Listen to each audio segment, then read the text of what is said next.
శ్రీమాత్రే నమ. జయ గురు దత్తాత్రేయ నమ. ఈ వీడియోలో మనం వృషభ రాశి వారికి జూన్ నెల మాస ఫలితాలు తెలుసుకునే ప్రయత్నం చేద్దాం.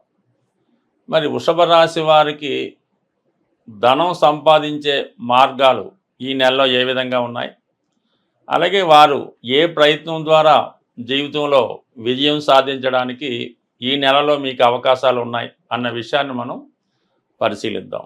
మరి ఈ నెల ప్రారంభం నుంచి ఇంచుమించుగా సూర్య భగవానుడు ఇదే రాశి యందు సంచరించడం జరుగుతూ ఉంటుంది. దీనివల్ల ఏంటంటే మీలో ఆత్మధైర్యం పెరుగుతుంది, ఏదైనా సాధించగలం అన్నటువంటి కాన్ఫిడెన్స్ కలుగుతూ ఉంటుంది. ఈ కార్యం వల్ల ఏంటంటే మీరు ఎక్కడికి వెళ్ళినా కూడా సరైన గుర్తింపు గౌరవం పొందుతారు. అలాగే బుధుడు కూడా ఇంచుమించుగా జూన్ 7వ తారీఖు వరకు కలిసి ఉండడం వల్ల ఇప్పుడు ఏర్పడినటువంటి బుధాదిత్య యోగంతో పాటు కేంద్ర కోణాధిపతుల కలయిక మీరు ఒక రాజయోగాన్ని, అలాగే ఒక విద్యాయోగాన్ని, ధనయోగాన్ని కూడా ఏర్పడడం జరిగింది. అంటే రాజయోగం వల్ల గౌరవం లభిస్తుంది, ధనయోగం వల్ల ఆర్థిక పరంగా అనుకూలం ఉంటుంది. అంటే బుధుడు ఎప్పుడు కూడా మీ యొక్క విద్వత్తు ద్వారా, మీలో ఉన్నటువంటి టాలెంట్ ద్వారా, సామర్థ్యం ద్వారా ధనార్జనకి సహకారం లభిస్తూ ఉంటుంది. అందువల్ల మీ యొక్క టాలెంట్ని ప్రజెంట్ చేయడం వల్ల 10 మంది దృష్టిలో మీ యొక్క ఆకర్షణ, గుర్తింపు రావడం వల్ల సహజంగా ఎక్కడికి వెళ్ళినా కూడా తగు విధంగా మీరు మీ పనులు పూర్తి చేసుకుంటారు. సముచిత గౌరవం కూడా పొందడం జరుగుతూ ఉంటుంది. సహజంగా ఇప్పుడు వృషభ రాశి వారికి ధన లాభస్థానాలు బాగా యాక్టివేట్ అయి ఉన్నాయి. చాలా స్లోగా ప్రయాణించే గ్రహాలు రెండు, అటు శని భగవానుడు, అటు గురుగ్రహం కూడా 2, 11 స్థానాల్లో యాక్టివేట్ చేయడం వల్ల రెండో స్థానం అన్నది మనం సంపాదించిన ధనాన్ని ఎంతవరకు దాన్ని వినియోగిస్తాం, ఎంతవరకు సద్వినియోగపడుతుంది, ఎంత సేవింగ్స్ చేస్తాం అన్నది కూడా రెండో స్థానం బట్టి ఆధారపడి ఉంటుంది. ఇప్పుడు గురువు రెండో స్థానంలో ఉండడం వల్ల కుటుంబ అవసరాలకు ధన సహకారం సహజంగా లభిస్తుంది. అయితే కుటుంబంలో ప్రతి ఒక్కరూ కూడా ఏదో విధంగా ధనం సంపాదించడం వల్ల, వారికి పట్టిన అదృష్ట యోగం వల్ల కొంతవరకు మీ మీద వాటి యొక్క బాధ్యతలు తగ్గుతాయి. అంటే ధనం కొంత మిగలడం వల్ల దాన్ని ఏదో విధంగా సేవ్ చేసుకోవడానికి అనుకూలంగా ఉంటుంది. కొంతమంది ఈ శుభకార్యాలకి వారికి కొంత మనీ కూడా ఏదేమైనప్పుడు కూడా మీ సేవింగ్స్ పెరుగుతాయి. కుటుంబ సభ్యులు అందరూ కూడా ఏదో విధంగా సంపాదించడం వల్ల కుటుంబం అంతా ఆనందంగా ఉండడం జరుగుతుంది. దానివల్ల బుధుడు కూడా మీకు 7వ తారీఖున ధనస్థానంలోకి మారడం వల్ల అనూహ్యం కొత్త ఆదాయం పెరుగుతూ ఉంటుంది. అంటే మీ సంతానంలో ఒకరికి ఉద్యోగం రావడం కానీ, వారికి ఏదైనా ప్రభుత్వ పథకం రావడం కానీ, స్కాలర్షిప్ రావడం కానీ జరుగుతుంది. లేదా దూర ప్రాంతంలో ఉన్నటువంటి మీ యొక్క సంతానం మీకు ఆర్థిక పరంగా సహకరించి మీ యొక్క అభివృద్ధికి, మీ కుటుంబ అవసరాలకు కూడా సహాయపడడం జరుగుతుంది. జూన్ 7 తర్వాత ఏదైనా 2 శుభగ్రహాలు ధనస్థానంలో ఉన్నప్పుడు అనూహ్యంగా ఆదాయం పెరుగుతుంది. ఇక ముఖ్యంగా దశమ స్థానంలో రాహుగ్రహ సంచారం మీ యొక్క వృత్తి వ్యవహారాల్ని పెంచుకునే ప్రయత్నంలో ఎక్కువగా కృషి చేస్తారు.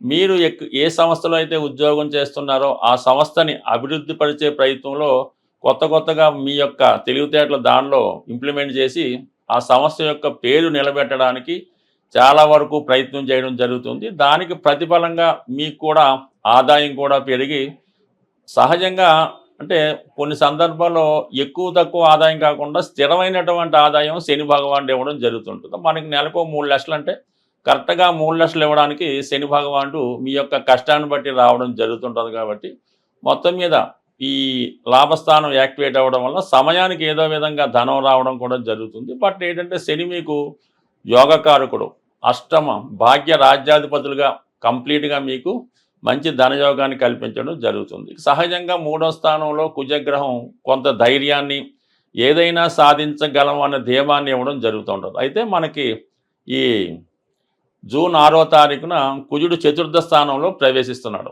ఈ కారణం వల్ల మీకేమవుతుందంటే ఆటోమేటిక్గా స్థిరాస్తి కొనాలని మీ ఆలోచన, మీ ప్రయత్నం 100% నెరవేరడం జరుగుతూ ఉంటుంది. అంటే ఆల్రెడీ అక్కడ కుజుడుతో పాటు కేతువు ఎప్పుడు 4వ స్థానంలో ఉన్నాడు. దీన్ని బట్టి కుజుడు ఎక్కడ రావడంతో ఏమవుతుందంటే మీ యొక్క పాత స్థిరాస్తి ఏమైనా ఉంటే దాన్ని విక్రయించి అది వేరే వాళ్ళకి ఇచ్చి మీరు కొత్తగా ఒక గృహం కట్టుకోవడం కానీ, కొనడం కానీ జరగడానికి ఇది అనుకూలంగా ఉంది. అలాగే మరి ఈ కుజుడు మీకు సప్తమ వ్యయాధిపతిగా 4థ స్థాన సంచారం ఏమవుతుందంటే స్థాన చలనాన్ని కలిగిస్తూ ఉంటారు.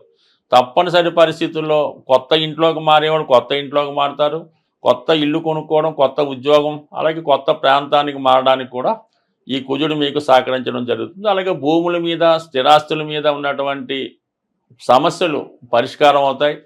అలాగే అన్నదమ్ములు అందరూ కూడా సహకరిస్తారు. బట్ ఏదైనా ఈ వృషభ రాశి వారికి ఈ నెలంతా కూడా ఆర్థిక పరంగా చాలా అనుకూలంగా ఉంది. అయితే గ్రహాలన్నీ నెల ప్రారంభంలో రాహుకేతుల మధ్య ఉండడం వల్ల బిగినింగ్లో కొంత ఇబ్బంది పడినా 1-2 సార్లు ప్రయత్నం చేస్తే ప్రతి పని సక్సెస్ఫుల్గా పూర్తవుతుంది.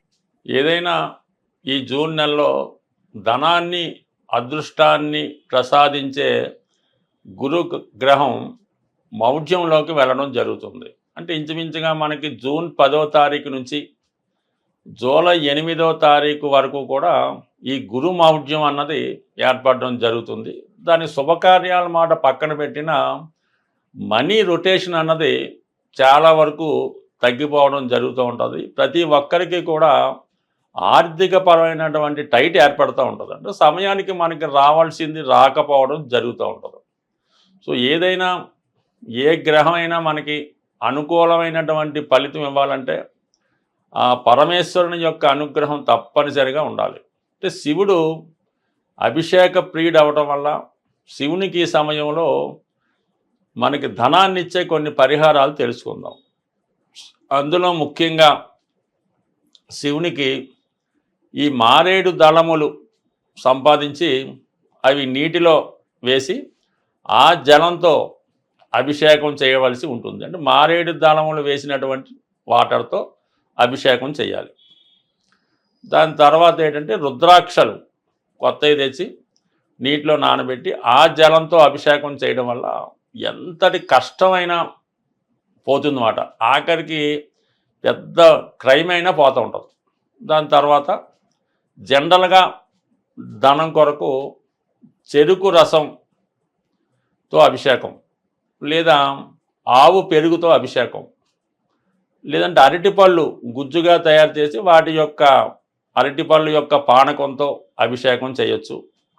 దీని తర్వాత ఏంటంటే లక్ష్మీ అమ్మవారికి శుక్రవారం రోజు ఎరుపు రంగు పూలతో అలంకరించి పూలదండ వేసి మరి చలిమిడి, వడపప్పు, పానకం నైవేద్యంగా పెట్టి ఈ ప్రసాదాన్ని ముత్తైదువులకి, కన్య పిల్లలకి, 12 సంవత్సరాల లోపు పిల్లలకి మీరు వాళ్ళకి ప్రసాదం ఇవ్వటం వల్ల, అంటే ప్రసాదం అంటే ఏదో కాకుండా సంతృప్తికరంగా ఒక ప్లేట్లో చక్కగా ఈ వడపప్పు, సలివిడి, పానకం వేసి హ్యాపీగా తినేలాగా పెడితే కంపల్సరీగా మీకు ఆ ఫలితం రావడం జరుగుతూ ఉంటుంది. అలాగే మన గృహం ఇంకా ఏదైనా మీ యొక్క జాతకాన్ని సంపూర్ణంగా క్షుణ్ణంగా తెలుసుకోవాలి, అలాగే మీ యొక్క జీవితాన్ని బాగుపరుచుకొని అటు మీ యొక్క సొంత గృహాన్ని, అంటే నివసిస్తున్న గృహాన్ని, అలాగే మీ యొక్క జాతకాన్ని ఏమైనా లోపాలు ఉంటే సరి చేసుకొని మీరు అదృష్టవంతులుగా మారాలంటే మీకు తెలుసున్నటువంటి జ్యోతిష్కులు ఎవరైనా ఉంటే వారిని సంప్రదించి వారు చెప్పింది ఫాలో అయింది. లేనప్పుడు ఇందులో ఇచ్చినటువంటి ఫోన్ నెంబర్లో మమ్మల్ని సంప్రదించడం వల్ల కూడా సాధ్యమైనంత వరకు మాకు తెలిసిన పరిజ్ఞానం ప్రకారం మిమ్మల్ని అదృష్టవంతులుగా మార్చే ప్రయత్నం కూడా చేసే ప్రయత్నం జరుగుతుంది. స్వస్తి.